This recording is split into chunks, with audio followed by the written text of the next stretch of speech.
Could you disprove, for example, that the Martians have bred a race of synthetic humans to save themselves from extinction?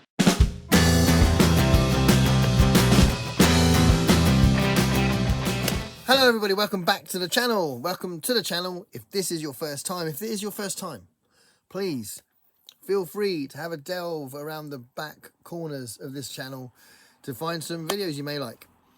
In the meantime, this is a response video to two different videos. So it's a response video to my good friend Michael K Vaughan. He did a video about vintage science fiction recently, and it kind of dovetailed quite nicely with a video from Richard from Vintage SF.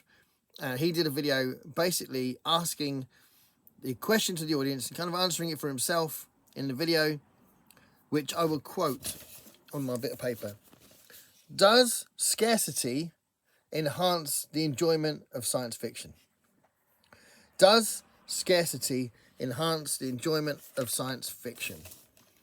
So I was watching that and I absolutely got what he was saying, but he reads primarily vintage science fiction. As far as I know, he doesn't read recent science fiction. If you're watching this, Richard, please correct me if that's wrong. But I get the impression from his channel that he's completely focused on vintage science fiction, and I think his definition of vintage is quite a way back. So he will clearly relate scarcity to his enjoyment of science fiction because it's wrapped up in that kind of thing. So I wanted to do a video basically championing some vintage science fiction and talking about it in the context of Michael K Vaughan's video, which I'll get to in a minute.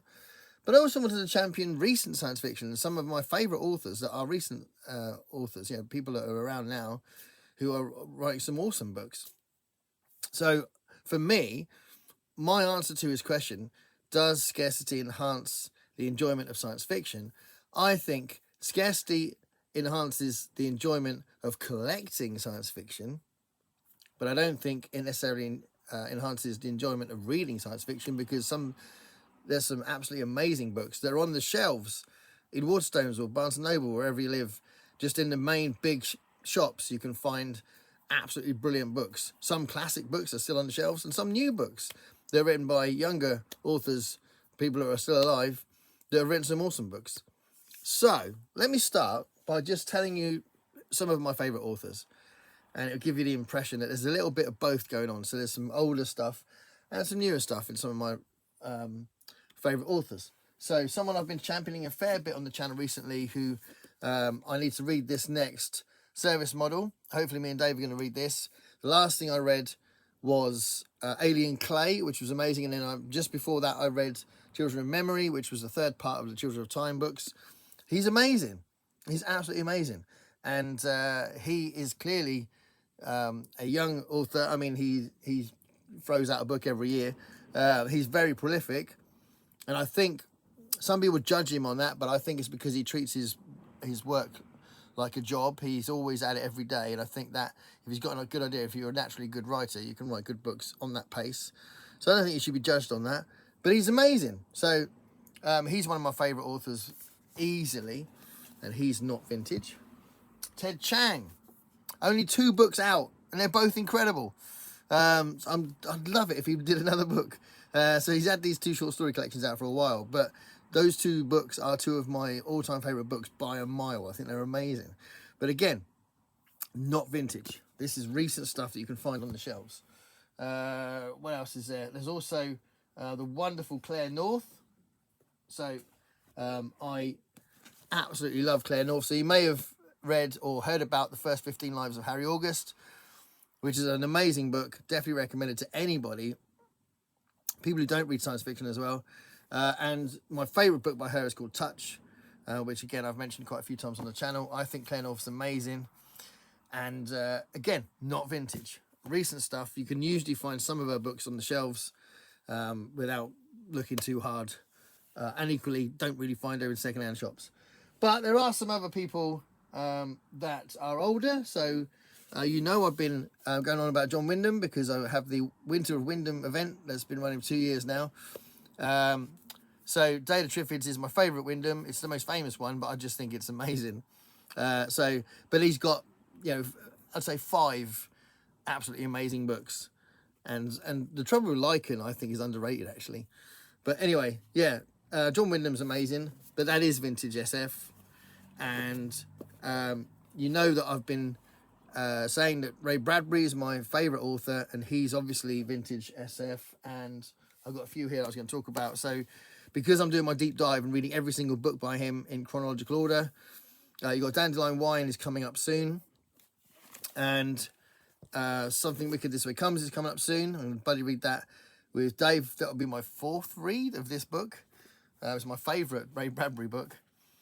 And just a little nod to this one, because this is one of the new imprint where you can see these quite often in the bookshelves. So even though he is vintage, it's very easy to find his stuff.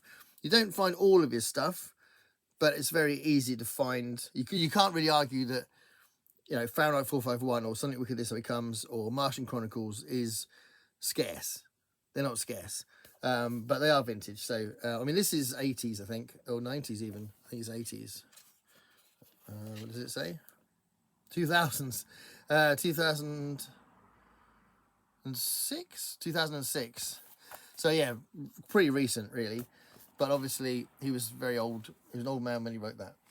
And then you've seen me talk about Robert Sheckley on the channel. So this is Dimension of Miracles, which is amazing, and Journey of Jones. But my favourite Robert Sheckley book is Mind Swap. But he's amazing. But he is vintage. And it is quite hard to find his stuff. Although there's been some recent republishings of Dimension of Miracles, and Untouched by Human Hands came out recently as well, which is pretty good. But yeah, I'd say he was vintage. This is one of my favourite books. The Stars My Destination, and Demolished Man is also one of my favourite books. I don't know if he would be one of my favourite authors because I've only read 2 of his books. But I've got a few more that I can read in my vintage collection over there. And he is definitely vintage, and he's amazing. So they can be, I'd say, I wouldn't say those 2 books by Alfred Bester are scarce, but it's quite nice if you see something that's not those 2 big books by him. So that's true. Ursula K. Le Guin is also one of my favourites. Talks about her a lot on the channel. And this is my next read. I haven't actually read this book, and this is the first 3 Hainish novel books. So it's Ricannon's World, Planet of Exile, and City of Illusions in this book.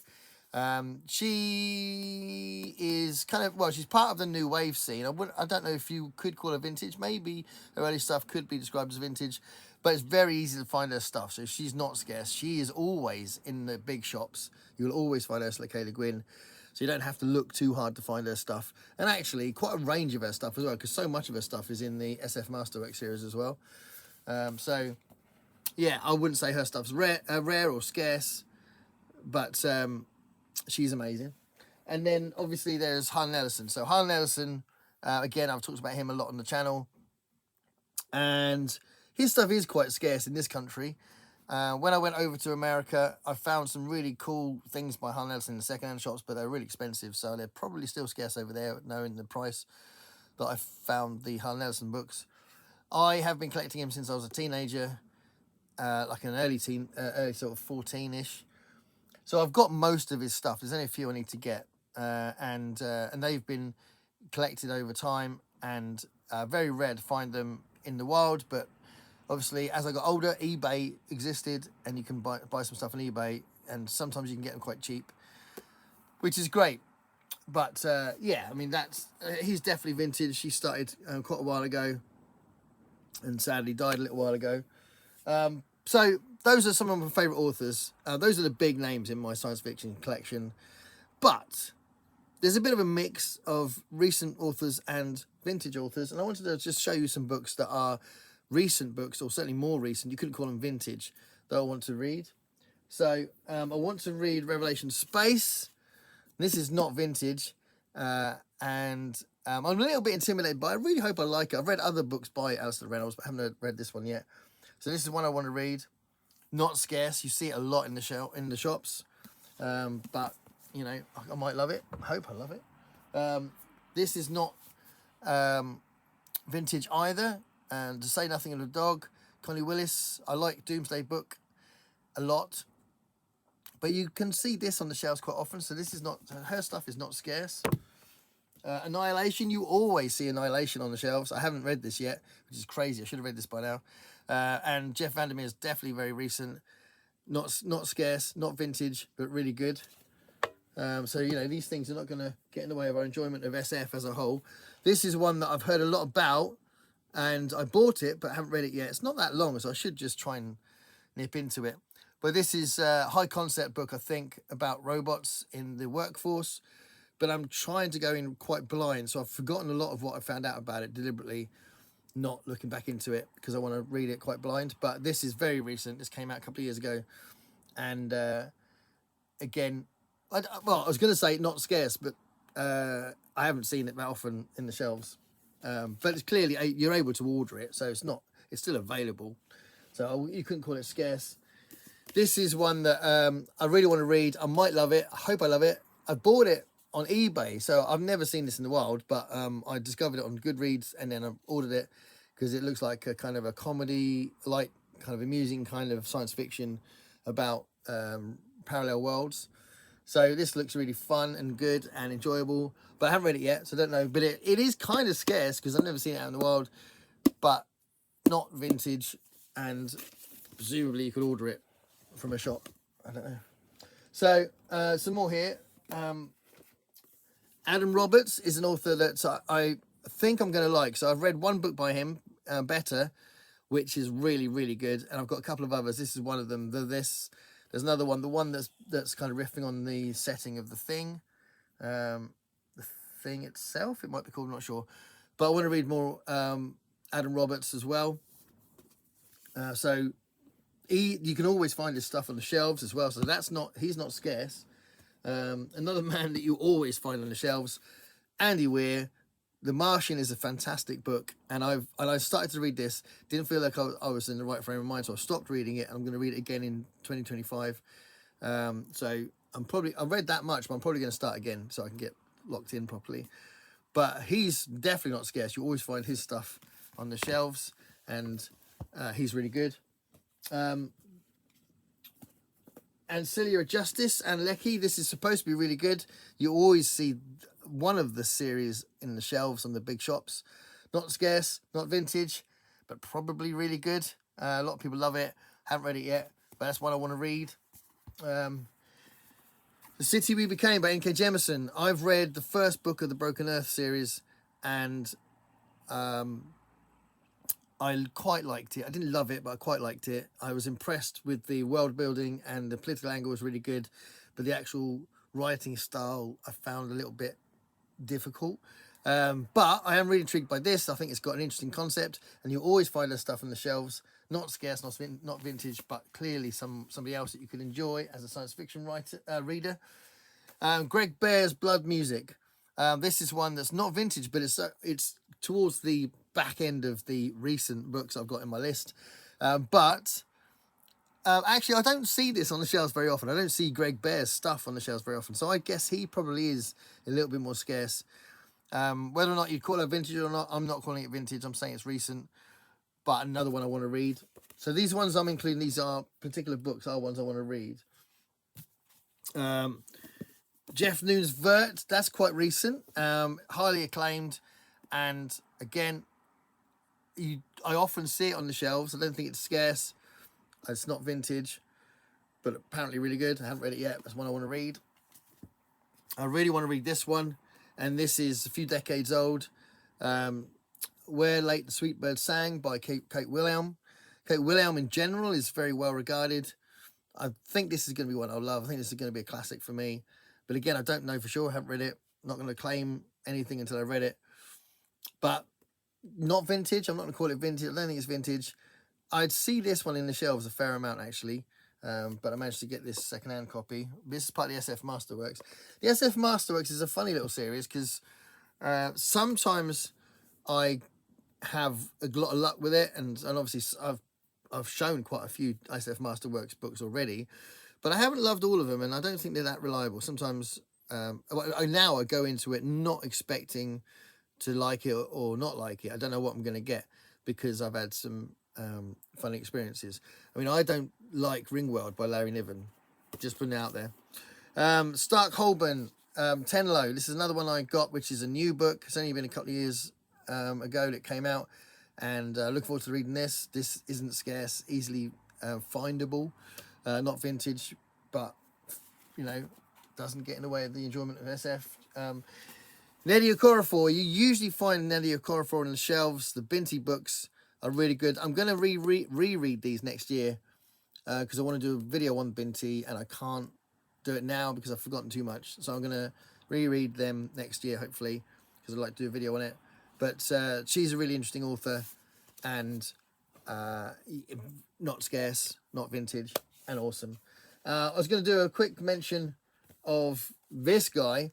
So I've got like almost a whole shelf of J.G. Ballard up there, which I sort of binged on, and he's someone else I want to look into in 2025.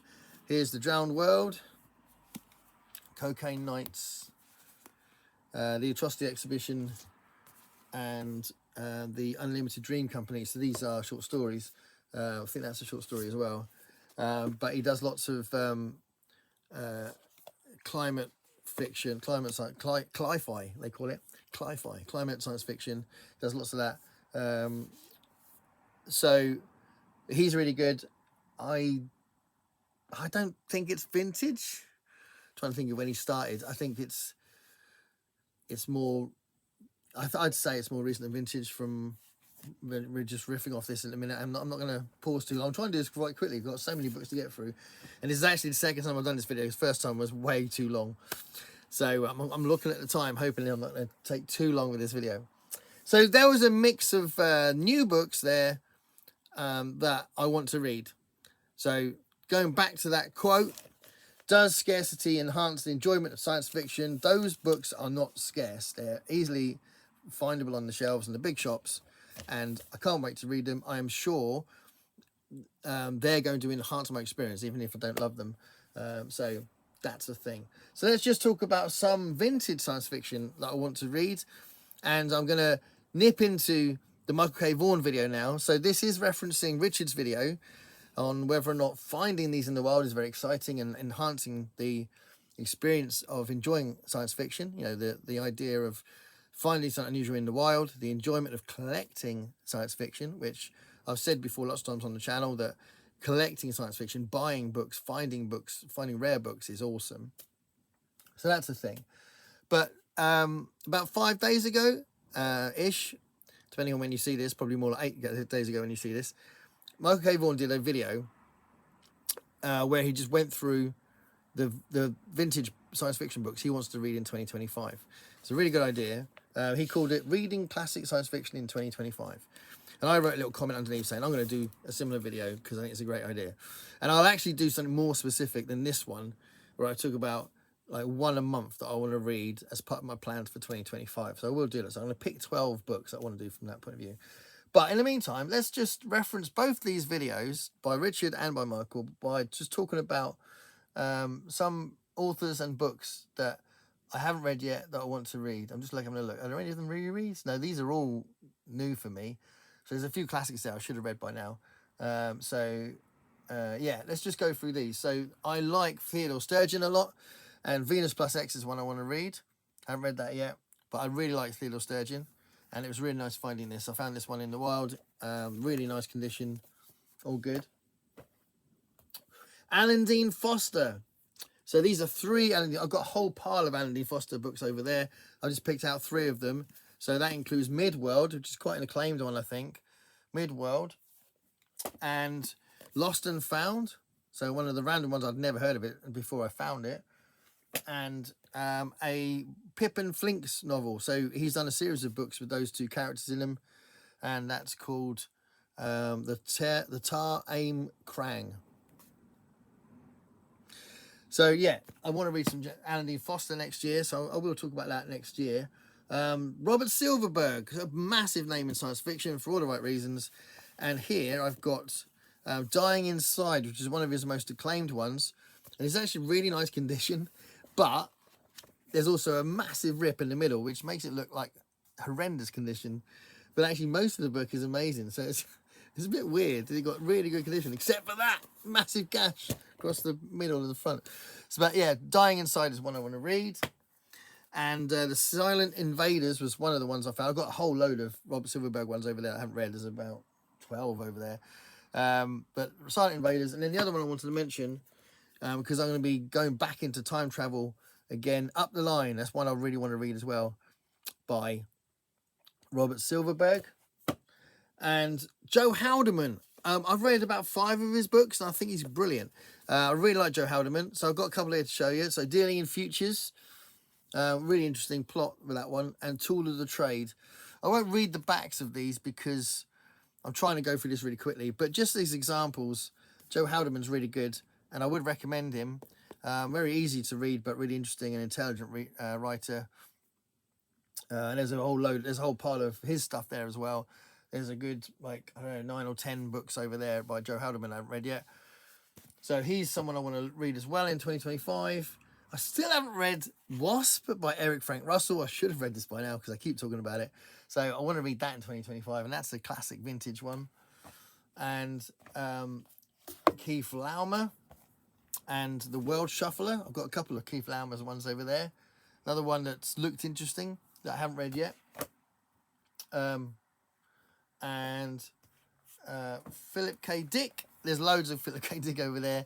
And I did do a Philip K. Dick event 2 years ago, which Greg from Another Bib Before I Read joined in with, which is really great. So that was the Dick the Halls event for Christmas. It was reading Philip K. Dick for Christmas. We Can Build You. So that's one I haven't read. So again, see, is he vintage? I don't know, because it depends on how you define vintage. James Blish. I need to read more James Blish. I've read Star Trek stuff, and I've read short stories by him. I think I haven't read this, and a couple of other things I've got that look really interesting. Midsummer Century. Cities in Flight was the big one, I think, of James Blish, but I haven't read that. So that's another one I want to read.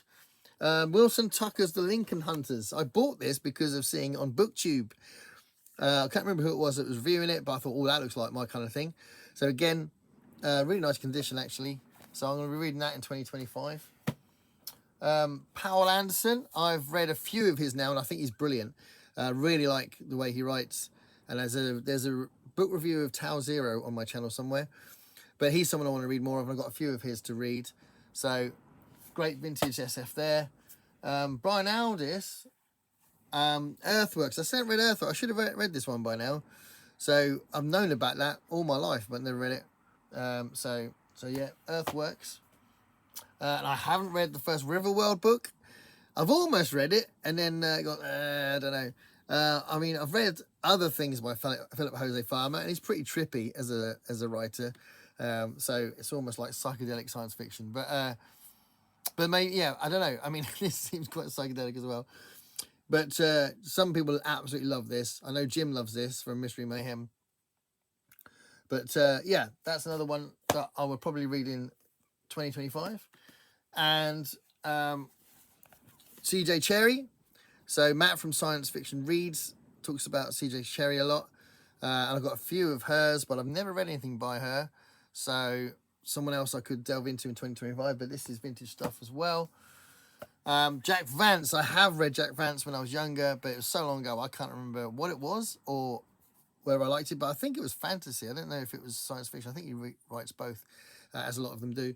But Space Opera I bought because it's kind of music-related science fiction, and it looked like a great concept, a great plot. So there you go. So that's something I'll probably read in 2025. And then just to finish, 3 books to finish. So No Room for Man, Gordon R. Dixon. This was a really nice find. I really like the actual copy of this as well. It's a really nice condition, vintage science fiction book. So I love that, and I love the overpopulation thing. So I'm going to do a video on overpopulation at some point. So there's that. Ice Anna Kavan. So this is a recent Penguin republishing. So they did a bunch of, on this imprint, with this sort of spine, they did sort of rediscovering classics kind of thing. And they actually released 2 Robert Sheckley books in that series. So they released Dimension of Miracles and Untouched by Human Hands in that series, which was really good. But Ice by Anna Kavan. This seems quite unique. I can't remember who was talking about it. It might have been Matt from Book Pilled. Not sure. But yeah, this is one I'm going to read in 2025 for definite. And then one last one, I still haven't read this, On the Beach by Neville Shute. I mean, Neville Shute doesn't mainly write science fiction, he mainly writes other things. But this is a bona fide classic, and it is vintage, and it is an important read. I don't think it's scarce, though. I think every single time I've been into a bookshop, I've seen this on the shelves. So I don't think it's rare. So, again, this is a bit of a mix of both. It's vintage, so that fits into Richard's remit, but this is not scarce. So you can find, that's the thing, you can find some really acclaimed, justifiably classic science fiction on the shelves now in the big stores. So I don't know if that means you're going to enjoy the book less if you just went downtown and found it and bought it new than if you found it in the wild and in the secondhand bookshops. There's no denying the enjoyment of finding something rare in a secondhand bookshop. Absolutely, completely relate to that in a big way, because there's been so many moments in my life where I found something and gone, oh my God, I can't believe I found it. You know, I've been looking for this for years and all that. So that I totally agree with that. But I just feel like I wanted to do something that kind of championed some of the vintage stuff and said, I can't wait to read this stuff. But also talked about some of my favourite authors like Adrian Tchaikovsky and Claire North and Andy Weir and all those people that are doing stuff now that's really good. And Adam Roberts seems like someone I really like as well. And there's odd books as well that I see that I don't necessarily know the author, but they look really cool that are on the shelves as well. So I think there's both going on. Science fiction is so full of great authors and great books from across loads and loads of decades, and so new stuff as well as vintage stuff. That's kind of my response, really. But scarcity absolutely enhances the enjoyment of collecting science fiction. And he clearly collects, I collect. A lot of people that collect will relate to that. But there's some great science fiction out there that's just been released like this year, last year. That's my take on it. Thanks a lot for watching. Stay curious, everybody.